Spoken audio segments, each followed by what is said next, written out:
Hi everyone, welcome back to my channel. So this is in continuation with the Hindu quiz series and आज हम discuss करेंगे 24th and 25th मार्च के compiled current affairs related questions which are given in the Hindu quiz. Okay. So let's start. Question number 1. Which section of the RTI Act allows citizens to apply for information that are personal in nature? कौन सा act है under the RTI section है under the RTI act जो कि citizens को allow करते हैं to apply for the personal information कि वैसे information RTI is a act जहाँ राइट टू इन्फॉर्मेशन एक्ट है जिसके थ्रू हम किसी भी गवर्नमेंट के किसी भी डिपार्टमेंट से जो भी हमें इन्फॉर्मेशन चाहिए किसी भी चीज़ से related we can use it by using the apply RTI act sections and we can get the information.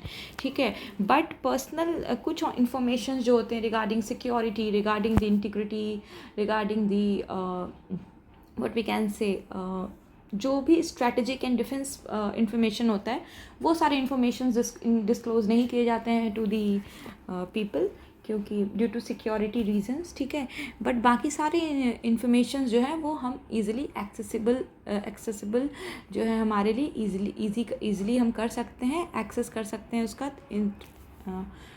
Through this RTI act. So ये एक बहुत important what we can say it's an instrument for the common people. ठीक है, अब personal information के related हमें यदि कोई इन्फॉर्मेशन चाहिए तो कौन सा सेक्शन के थ्रू हम पर्सनल इन्फॉर्मेशन जो है वो उसके इन्फॉर्मेशन ले सकते हैं.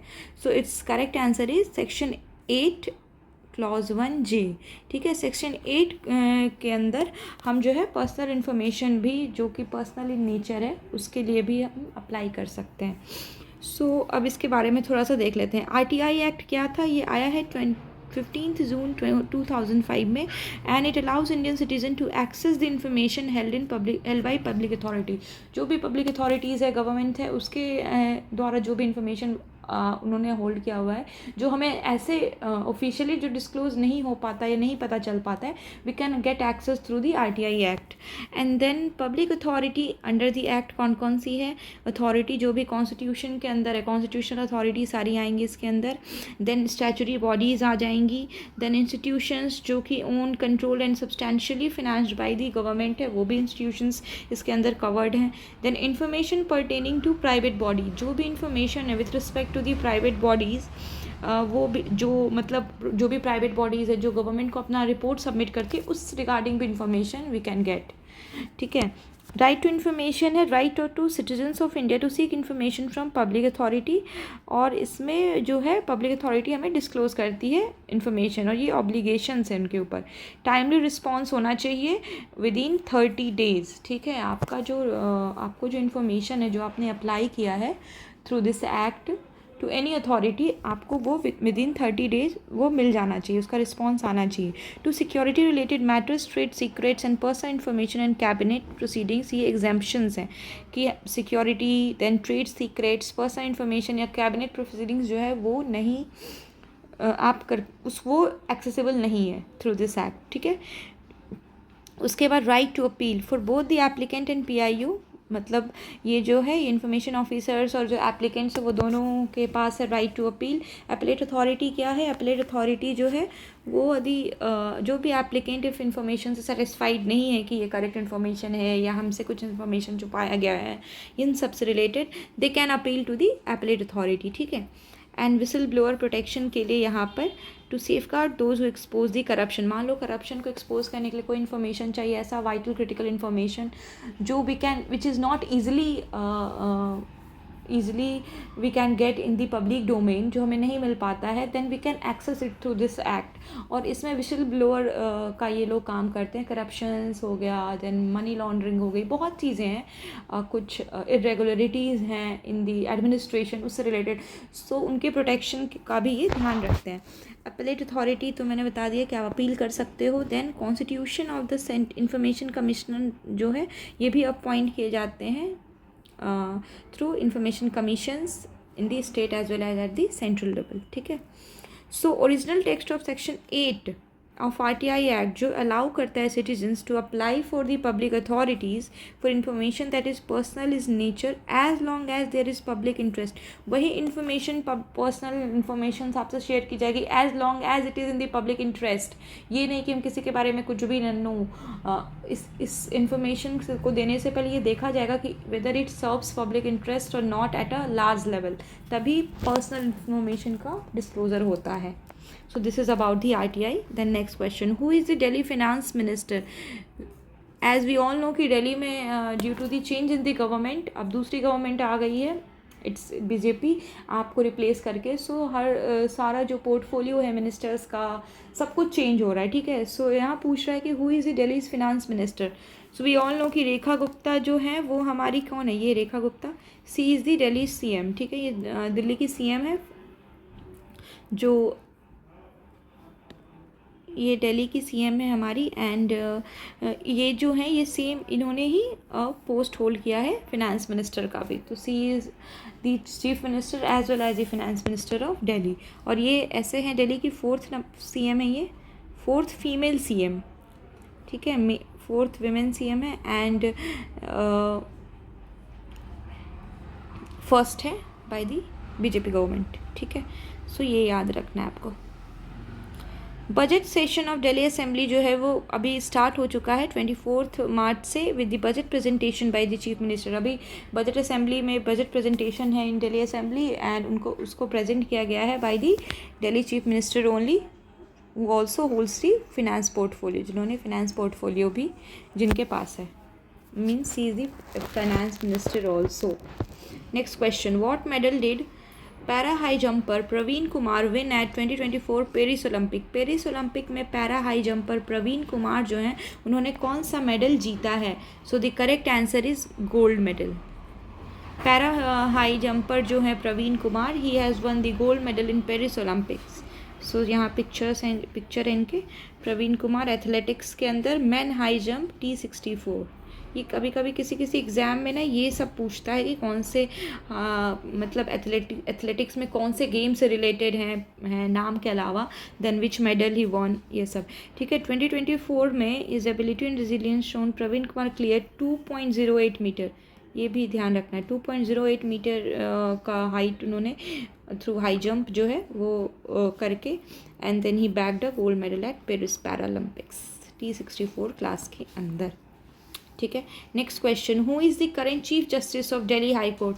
Current chief justice Delhi high court के कौन है अभी presently. So the correct answer is DK Upadhyay.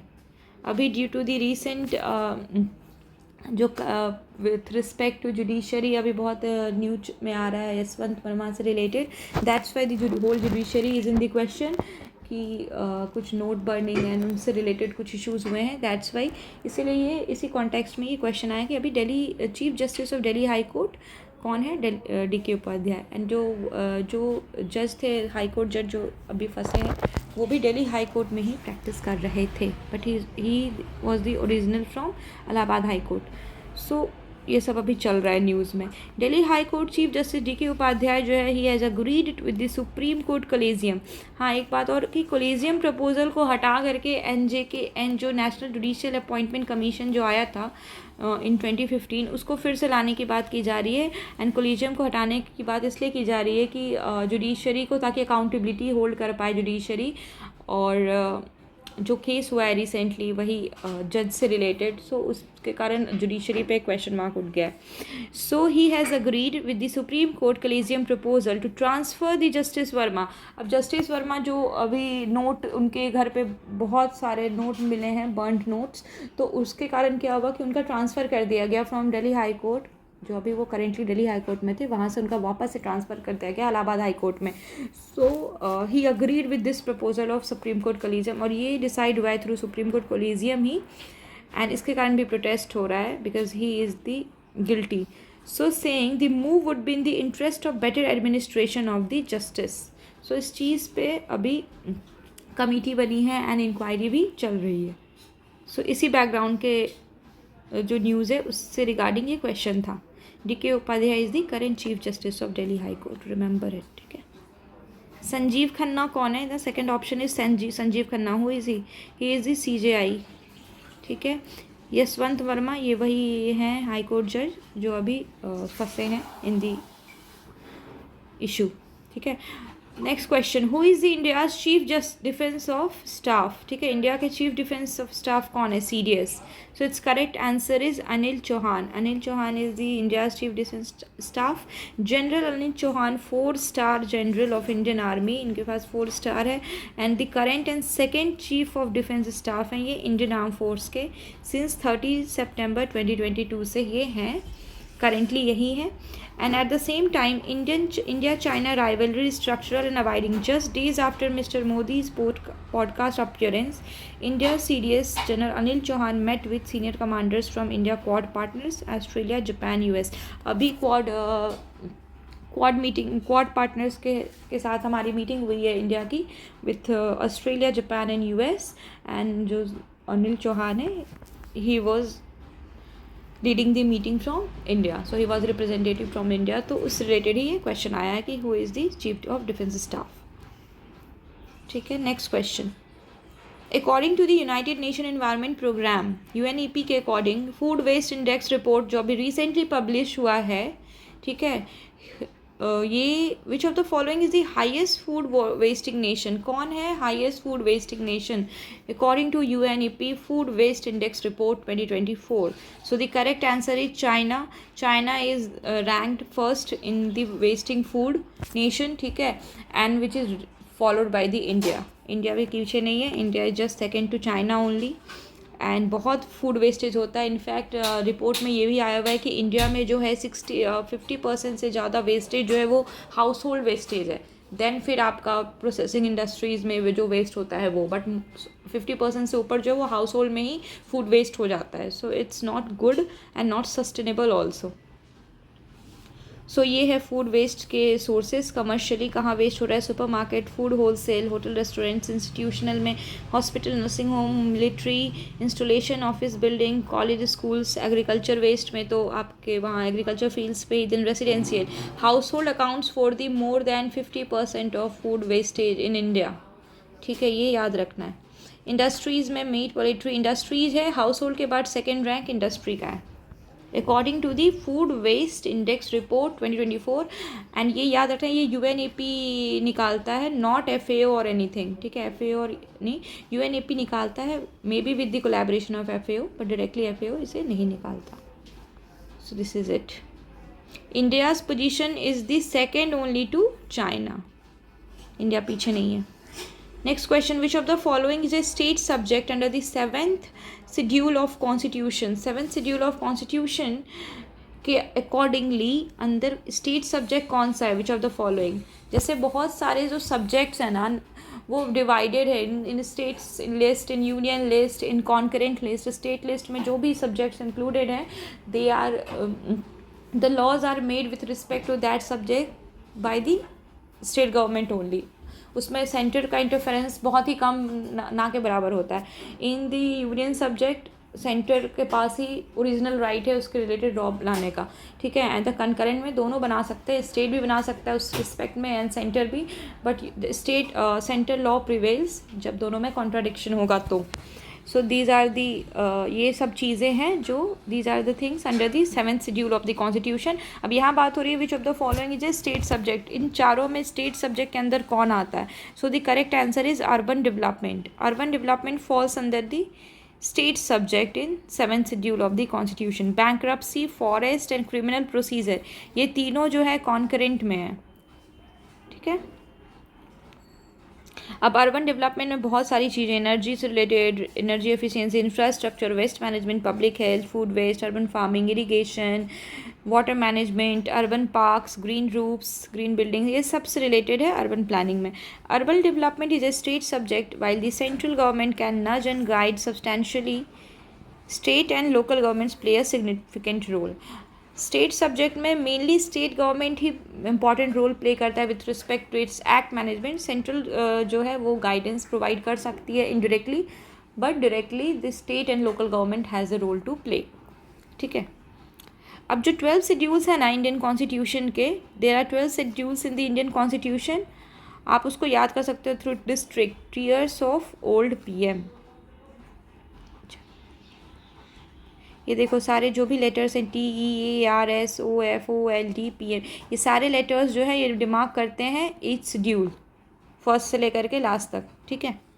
ये है आपके सारे schedules of the Indian constitution, inspired by the, कहाँ से आए हैं ये schedules, inspired by the government of India act 1935, ठीक है। First, second, third, fourth, fifth, ये सारे शेड्यूल्स यहाँ पे मैंशनड है, आप एक बार देख लेना इसे। Originally in the constitution these schedules contain the, originally जो है कॉन्स्टिट्यूशन में कितने शेड्यूल थे, 8 थे, एंड 4 शेड्यूल जो थे वो बाद में धीरे धीरे ऐड हुए according to the changing scenarios of the country. That's why our Indian constitution is flexible, not completely rigid, ठीक है। Next question, which of the following processes is use to make copies of particular stretch of DNA, कौन सी process जो है वो multiple stretches of DNA copies को produce करती है। So the correct answer is polymerase chain reaction, through PCR process we can generate multiple copies of DNA। जो particular stretch of DNA, मान लो एक बहुत लंबा DNA का तो पूरा लेंथ बहुत लंबा होता है, उसका कोई पर्टिकुलर स्ट्रेच जो पर्टिकुलर लेंथ है उसका एक लेंथ वो हम कट कर सकते हैं, जो हमारा इंटरेस्ट है उस लेंथ मींस DNA के उस पार्ट में जो हमारा इंटरेस्ट को सर्व कर रहा है, मान लो वो लेंथ किसी इंपॉर्टेंट जीन को कोड कर रहा है, हम उसको कट कर लेंगे and then through this procedure using different enzymes and chemicals हम उसको मल्टीपल वो प्रोड्यूस कर सकते हैं थ्रू PCR रिएक्शंस, ठीक है। ये आपको ध्यान रखना है, मल्टीपल कॉपीज़ यहीं से जनरेट होगी। PCR is a laboratory technique, amplifies the specific DNA, जो specific DNA of interest है उसको ये amplify करती है। It's used in the molecular biology में, ये बहुत important what we can say, without this molecular biology जो है बिल्कुल ही अधूरा सा है, वैसा इसका साथ है। इसके molecular biology में इसका बहुत बड़ा रोल है, एंड दी बायोटेक्नोलॉजी में to study the DNA and diagnose disease के यूज़ में भी है। देन एप्लीकेशंस में इन्फेक्शियस डिजीज़ के prenatal screening, gene cloning, ये सब तो बेसिक है, और भी काफ़ी सारे जो एप्लीकेशंस है इसके बायोटेक्नोलॉजी और मॉलिक्यूलर बायोलॉजी के फील्ड में हैं। विथ एवरी प्रोसीजर्स और जो बड़ी जो क्लोनिंग एंड देन नया जो GM क्रॉप एंड ये वो जो भी नया डिस्कवरी होता है ना, that the process starts through PCR only. PCR is the basic step, ठीक है। Next question, in which African nation is the city of Dar es Salaam located, Dar es Salaam जो है वो कौन सी सिटी, ये सिटी है ये कौन सी नेशन में, अफ्रीका के कौन सी कंट्री में है ये लोकेटेड, ठीक है। ये एक अफ्रीकन सिटी है, कौन सी कंट्री में लोकेटेड है अफ्रीका के। So the correct answer is Tanzania. ये है अफ्रीका का map, here is Tanzania. Tanzania is a what we can say, it's not landlocked, ये वाटर बॉडी से कनेक्टेड है, ठीक है। यहाँ पे हम देखते हैं, the participant of IOS Sagar are now also set to witness the Harbour phase activities of exercise Akimi at Dar es Salaam, Tanzania. Tanzania is in news because यहाँ पर एक मिलिट्री एक्सरसाइज हो रही है Akimi and Dar es Salaam में, और ये जो है ये इंडियन ओशन रीजन जो है उससे रिलेटेड है, ठीक है। इसमें नेवी पार्टिसिपेट करेगी, so that's why this is in the news. ये याद रखना है कि दर इस सलाम है तंजानिया में, और वहाँ पे ये वेरी इंपॉर्टेंट एक्सरसाइज Akimi जो है वो वहाँ पे हो रही है, IOS सागर जिसका नाम है, ठीक है। सो ये थे आज के 24 एंड 25 मार्च के करंट अफेयर्स के क्वेश्चंस थ्रू हिंदू क्विज़ जो हम रोज़ डिस्कस करते हैं, and these are very important questions. आज का जो है वो इम्पॉर्टेंट है पार्ट, क्योंकि काफ़ी व्हाट वी कैन से काफ़ी इंपॉर्टेंट क्वेश्चंस जो है हमने डिस्कस किए हैं। So will meet tomorrow with some new questions, ठीक है। तब तक आप लोग भी पढ़ते रहना, keep studying, okay, bye bye.